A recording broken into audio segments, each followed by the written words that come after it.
What are you going to cook for us today, mate? We're going to do salsa verde pasta today, so really simple. Yeah. Seasonal, so we've got asparagus in there, tender stem broccoli, and just fresh pasta. Okay, right, well, you guys get on with it. We've got Isaac here as well. He's going to give you a hand.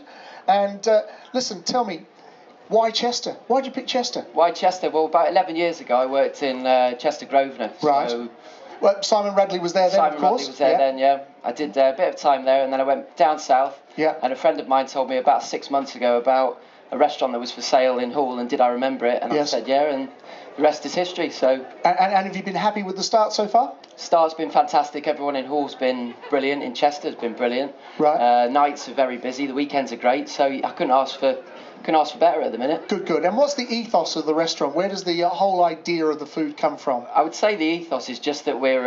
It's very simple. It's fresh pasta, homemade ice cream, sorbets. Everything's homemade. And the bread as well? Bread we make twice a day. Yeah. So everything's homemade, but just everything's simple. So. And is that all you've ever wanted to be, a chef?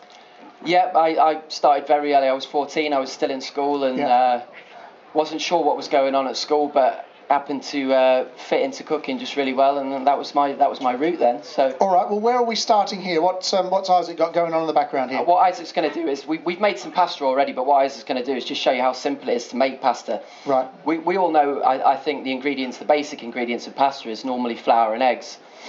People add other things. They add olive oil. They add egg whites, whole eggs. There's lots of different ways to make it, but all we do is we take pasta flour. Pasta flour, what? Pasta flour, so that's 00 flour, right. So it's a finer grade of flour. Yeah. So we take that, and all we do is we take half the amount of flour to egg yolks, and that's it.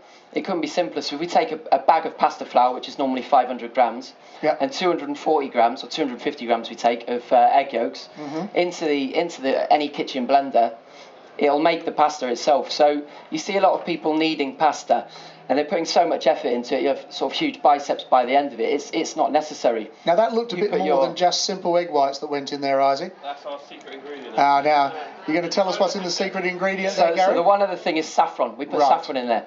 So what that does is it brings what can be a dull colour of pasta to a nice bright orange sort of colour. So it is purely a colourant then, yeah? Or does it add a little flavour to it as well? I've got to be honest with you, it is a colourant, yeah. Right. It doesn't. I don't think the amount of saffron that we use does anything for flavour. But it's a natural one, obviously, as distinct from putting some sort of E-numbered colour into it. That's it. That's it. So he's got his flour and his egg yolks going into there, and the water with the saffron is just what you need to bring it together. It's a really small amount. I'd say for 500 grams of flour, you're probably talking 2 tablespoons of water, and in our water we've just got a little bit of saffron, and that's the only extra little bit there.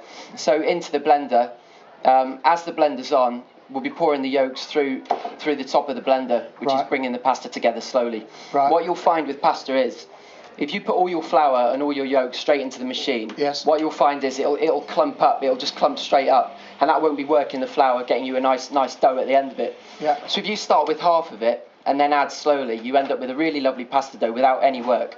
Right. So. And can I save it, assuming that I have made that mistake and it gets all clumpy? Can I save it, get it back, or am I going to have to throw that in the bin? You can. Yeah, you can definitely save it, but what you'll have to do is take the yolks and the flour out, and that's when you will have to knead it a little bit. But if you do go gradually, there'll never be a problem with the machine.